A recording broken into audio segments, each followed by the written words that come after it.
किया है? बागेश्वर धाम वाला ब्राह्मण है, साधु है। कुछ चमत्कार आपने जो महसूस किया हो आप? हाँ, चमत्कार हमने कई बार किए हैं, एक बार नहीं हम 4-5 बार तो हमने कंटिन्यूस ही चमत्कार देखे हैं। क्या क्या चमत्कार देखे? कि हनुमान जी का जहाँ पर कम्मा लगाते हैं, अपनी जो इच्छाएं हैं मन में आप कर लीजिए, आपकी पूर्ण हो जाएंगी। हाँ, वो हनुमान जी की साक्षात कृपा है, बागेश्वर धाम वाले महाराज जी पे है। हम चलो तुम्हारे से, तुम्हारे कहने से, हमारे कहने से बंद थोड़ी हो जाएगा सकता है। गांजा साधना के लिए पिया जाता है और गांजा साधना के लिए ठीक होता है। नहीं, जैसे सरकार है ना 5 किलो अनाज देती है पर व्यक्ति पे, तो साधु संतों को तो 1-1 किलो गांजा दे देना चाहिए। साधु संतों को काय हंसा भी देते हैं। कैसे हंसा? जो आदमी आ रहा है रोते हुए को हंसा दो, उसी को तो इंसान कहते हैं। कैसे हंसाते हो आप? अरे हंसाते हैं, ऐसे ही हंसाते हैं जैसे आप हंस रहे हैं, हम हंस रहे हैं, और क्या। नमस्कार, मैं विजय भूषण आपको लगातार विभिन्न प्रकार के नए संतों के दर्शन कराते रहते हैं। इसी श्रृंखला में आज हम एक नर्मदा नदी के किनारे तपस्या करने वाले संत जी के महाराज के आपको दर्शन कराने जा रहे हैं। तो महाराज जी जय महाकाल, जय महाकाल, जय श्री राम। महाराज जी कहाँ से हो आप? हम चित्रकूट धाम मंदाकिनी मैया के किनारे रहते हैं, फटकशिला शमशान घाट। नाम जूना अखाड़े से है, हमारा हेमानंद सरस्वती नाम है। हेमानंद सरस्वती, चारमढ़ी से। कितने साल आप यहाँ पे हो लगभग चित्रकूट में? चित्रकूट में हमको चित्रकूट में 10वां साल चल रहा है। 10वां साल चल रहा है। हाँ, यही साधना करते हो आप? साधना करते हैं। कुटिया कहाँ है आपकी? चित्रकूट फटकशिला शमशान घाट। महाराज जी साधु संत होते हैं, तपस्या करते हैं, कुछ ना कुछ चमत्कार करते हैं या कुछ ना कुछ करते हैं, आप क्या करते हो? हम तो यही करते हैं, अभी भजन कर रहे हैं, अपना कल्याण करते हैं। आदमी भक्त लोगों का कल्याण हो जाता है, आशीर्वाद से कैसे कल्याण हो जाता है, आशीर्वाद से ही हमारा कल्याण हो जाता है। आप तो कहते कि मैं हंसा देता हूँ। हंसा भी देते हैं। कैसे हंसा? जो आदमी आ रहा है रोते हुए को हंसा दो, उसी को तो इंसान कहते हैं। कैसे हंसाते हो? अरे हंसाते हैं, ऐसे ही हंसाते हैं जैसे आप हंस रहे हैं, हम हंस रहे हैं, और क्या। नहीं, जैसे जो समस्या से जूझा है उस समस्या से उसको निकाल दिया तो हंस गया, प्रसन्न हो गया। समस्याओं का समाधान करते हो? समस्याओं का सावधान करना ही चाहिए। लेकिन संत तो मतलब शांत रहते हैं ना, आप तो हंसा देते हो। नहीं, संत शांत रहता है, मगर संत दूसरों को हंसा दे, इसलिए तो संत कहते हैं उसको। जो रोता हुआ आ रहा है उसको हंसता हुआ जाए। संत के पास आया तो कुछ मांगने के लिए आया है, कुछ लेने के लिए आया है, कुछ ज्ञान मिलेगा, कुछ आशीर्वाद मिलेगा, यही संतों के पास मिलता है।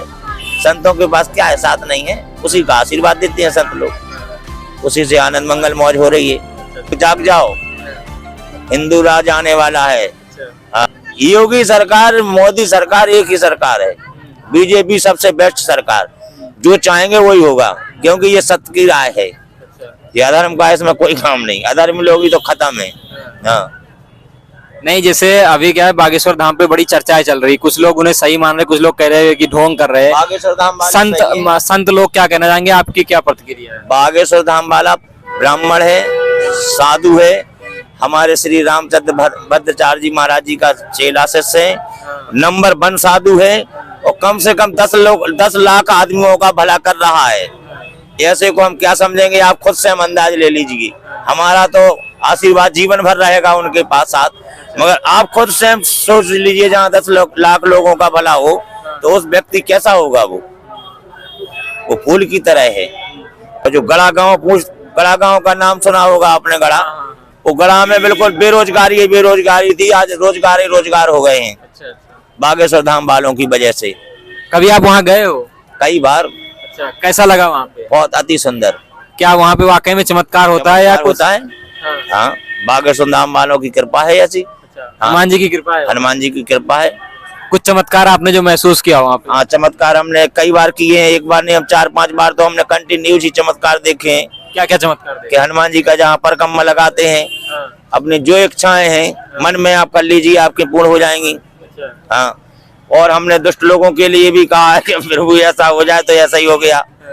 चमत्कार जो है वो ओरिजिनल जो सच्चाई है, वो उसमें कोई तांत्रिकी यांत्रिकी नहीं है, वो हनुमान जी की साक्षात कृपा है, बागेश्वर धाम वाले महाराज जी पे है।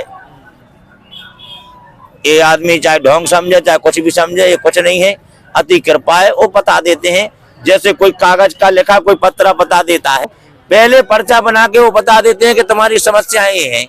वो तो केवल पढ़ाते हैं तुमको कि पढ़ो इसको, तो इसमें फ्रॉडबाज कहाँ है? जब हम आपकी कुंडली पहले बता रहे हैं और आस्था से आप जुड़े हैं, तो ऐसा थोड़ी कि आस्था को हम फायदा ज्यादा उठा रहे हैं। हम तो आस्था का बता रहे हैं कि अंधकार से निकलो प्रकाश की ओर, तो अंधकार से प्रकाश की ओर निकाल रहे हैं वो। महाराज जी, एक नेता है वो कह रहे हैं कि रामचरितमानस में जातिवाद भेदभाव किया गया, आपने भी सुना होगा, बयान दिया है, तो उस पे क्या कहेंगे आप? रामचरितमानस में जो दिया है, जैसे हम आपको भेदभाव का, इसमें कोई भेदभाव नहीं है। जो अध्यक्ष लोग होते हैं उन जिसका कार्य जो होता है वही करता है। ब्राह्मण का कार्य है तो ब्राह्मण ही करेगा, क्षत्रिय का कार्य है तो क्षत्रिय करेगा, साधु का कार्य है तो साधु करेगा। ऐसे नहीं कि कोई अन्य जात करने लगे, जिसके जो कार्य है वही करेंगे, वो जीवन भर करते आए, वही बनाए। ये हमने तुमने नहीं बना दिए हैं, सनातन धर्म से बने हुए हैं पहले, वो खत्म प्रजा थोड़ी खत्म कर सकती है। जो बने हुए हैं वो रूल बना के दिए गए हैं, वो कैसे खत्म हो जाएंगे? वो तो कह रहे हैं कि रामचरितमानस को बैन कर देना चाहिए, बंद कर देना। रामचरितमानस से तुम्हारे कहने से हमारे कहने से बंद थोड़ी हो जाएगा।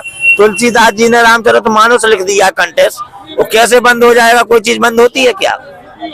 अब तुम्हारे कहने से थोड़ी बंद होगी, बोलते रहो। संसार तो ये भी बोल लिया कि बीजेपी सरकार बहुत खराब है। बीजेपी सरकार जब से आई है चौपट हो गया है। चौपट उनका हो गया, दुष्ट संग दे विधाता जासे भलो नरक को बासा। दुष्ट लोगों के लिए चौपट हो गया है। बीजेपी सरकार नंबर 1, नरेंद्र मोदी नंबर 1। नहीं, महंगाई बढ़ गई है, महंगाई बढ़ गई है तो हफ्ता भी तो बढ़ गया है। मजूरी कहाँ मिलती थी? 200 रुपए 300 रुपए मिलते थे, आज 1000 1500 रुपए 1500 रुपए 700 रुपए 800 रुपए कमा रहा है। महंगाई बढ़ गई, गैस का दाम बढ़ गया, तेल का दाम बढ़ गया। ये पहले नहीं था क्या? पहले भी कांग्रेस के जमाने में अंधे थे लोग क्या? था, लेकिन इतना ज्यादा नहीं था ना। क्यों नहीं था? क्या नहीं था कांग्रेस के जमाने? बताइए आप। गैस तो 400 रुपए में थी। गैस तो पहले 400 रुपए में थी, तो लकड़ी भी तो पहले फ्री थी। जंगल से काट काट के जंगल तो पूरे बेच दिए। जो चोरियां कर करके बेच रहे थे, तेंदुपत्ता लकड़ियां बेच रहे हैं, इसको लकड़ी को आज 7 रुपए 6 रुपए किलो बिक रही है। तो इसकी गवर्नमेंट दोषी नहीं है, आम पब्लिक है। यही रेट बढ़ा देती है, यही घटा देती है। चलेगा। राहुल गांधी भारत जोड़ो यात्रा निकाल रहे, चल रहे हैं, इस पे क्या कहोगे? राहुल गांधी को तो देश छोड़ देना चाहिए। काहे? देश तो सबका है। देश सबका है, मगर इन लोगों के लिए नहीं है देश अभी। क्योंकि इन लोगों से घृणा होने लगी, बदबू आने लगी है। हाँ, आखिर क्या कारण है जो संत समाज उनको पसंद नहीं? कारण इसलिए नहीं करते, गरीब लोगों को पेरते रहे, गरीब लोगों के नाम से खाते रहे। जीवन भर के हम आदिवासियों का विकास करेंगे, ये करेंगे वो करेंगे, लोग गुंडा मवाली लोग खाते रहे, ये बूचड़ खाने चलते रहे साले। ये गाय माए भैंसे ऐसे कटती रही और बहू बेटियों की इज्जतें लुटती रही। कांग्रेस के जमाने में क्या हुआ है बताइए आप हमें। आज पता नहीं चल रहा है बीजेपी सरकार में, चोर बदमाश साले दूर भग रहे हैं। ये तो चल रहा है सरकार, योगी नंबर बेस्ट सरकार, योगी नंबर 1। चिलम क्यों पीते हो आप? गांजा तो हमारे गले से निकलेगा नहीं, क्योंकि हम 50 चिलमे लगा चुके हैं। चिलम गांजा हमारा साधना बनती है गांजे से। नहीं, वो तो नशा है, साधना के नशा नहीं है। हाँ। नशे के तौर से नहीं पीते हैं। हाँ। नहीं, हम अपनी साधना के हिसाब से पीते हैं कि हम अपने साधना पे बैठ जाएं ध्यान पे, और हमें ओम नमः शिवाय के अलावा कुछ न दिखाए, ना हमें किसी से मोह माया है। क्या तो गांजा पीने से ध्यान आता है? हाँ, हमारा ध्यान आता है गांजा। तो ध्यान तो गांजा तो सबको पीना चाहिए फिर तो। सब लोगों का ध्यान नहीं आता, सब लोग नशे के तौर से पीते हैं। जो साधु होते हैं वो साधना के हिसाब से पीते हैं, उनकी साधना बैठती है। अगर मैं पी लूंगा तो मुझे ध्यान आ जाएगा? आपको ध्यान नहीं आएगा, आप सो जाएंगे। हाँ, उलट जाऊंगा। उलट जाओगे। हाँ, तो इसलिए आपके लिए नहीं है ये। कितनी चिलम मारते हो आप रोज? कम से कम 50 चिलम। 50 चिलम? तो 50 में तो कम से कम कितना ग्राम लग जाता होगा? 50 ग्राम गांजा। 50 ग्राम गांजा, 1 ग्राम 1 चिलम में। हाँ। तो बहुत होता है फिर तो। 1000 रुपए का गांजा आता है, 50 ग्राम। 1000 रुपए का रोज गांजा पीते हो आप, तो आपका खर्चा तो बहुत ज्यादा है रोज। खर्चा हमारे पास 54 नहीं रहती, 10 रुपए नहीं रहती हमारी झोली में। फिर आप गांजा कहाँ? सब भगत जगत दिला देते हैं। हाँ? आप मतलब 1000 रुपए का गांजा रोज पीते हो? इतने महंगे सन्यासी हम हो। अकेले नहीं पीते हैं, हम तो संतों को पिलाते हैं। अकेले थोड़ी 50 ग्राम का आज अकेले बैठ के पी लेंगे। संतों का दर्शन मेला करते हैं, संतों की सेवा करते हैं, उनको पिलाते हैं। भक्त जक्त भी आ जाते हैं, उनको भी पिलाना पड़ता है। अकेले कोई चीज थोड़ी खाई जाती है। 4 मिलजुल के भाई लोगों के परिवार में बांट के खाएंगे तो उसका हमारा है, और नहीं तो आप खाओ रक्कत, बांट खाओ बरक्कत। अपने आप को खाना हो तो अकेले बैठ जाओ तो 5 ग्राम गांजा नहीं पी पाओगे। सरकार को तो फ्री कर देना चाहिए संतों के लिए गांजा। योगी सरकार में यही करते हैं हम, और शायद 2024 में इस चुनाव के बाद गांजा के शायद लाइसेंस हो जाएंगे। गांजा दुकानों पे बिकेगा लाइसेंस से, क्योंकि गांजा अभी बहुत महंगा हो गया है और साधु लोग परेशान ज्यादा हैं, क्योंकि साधु लोगों की साधना गांजे से होती है। कई लोगों की उसका नशा बना लिया है, तो इसलिए महंगा कर दिया। 2500 3000 रुपए का 50 ग्राम कर दिया है गवर्नमेंट ने। कानून भी सख्त कर दिए, इसलिए ठेका हो जाए। योगी जी से हमारी यही सरकार से मनोकामना है, भोलेनाथ सुन ले तो ठेकाओं पे मिलने लगे तो साधु संतों स्वतंत्र तो पिएगा। चोरी चुपके मिल रहा है, महंगा मिल रहा है, साधु लोगों को परेशानी हो रही है। कई लोग धंधा बना लिए हैं तो 2 नंबर का चोरी हो गया ना, इसलिए वो अलाउ ही हो जाए। बीजेपी राज्य में, ज्यादा अच्छा। कांग्रेस के राज्य में बंद हो गया था, बीजेपी राज्य में चालू हो जाएगा। गांजे से कोई हत्या नहीं करता है, ना गांजे के नशे में कोई कुछ गलत कर सकता है।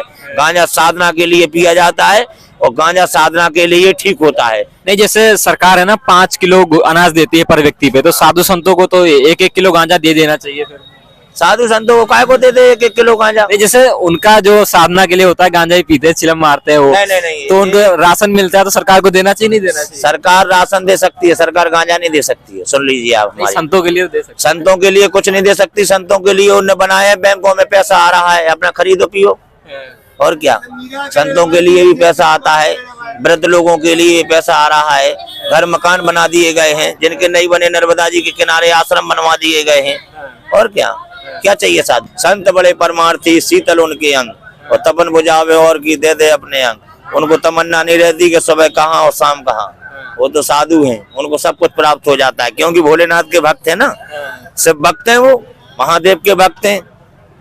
जैसे भगवान भूखे को भोजन, प्यासे को पानी दे रहा है तो गांजा भी देता है, ज्यादा कुछ नहीं। महाराज जी बहुत बहुत धन्यवाद, आपने टाइम निकाल के हमसे बातचीत की, बहुत बहुत धन्यवाद।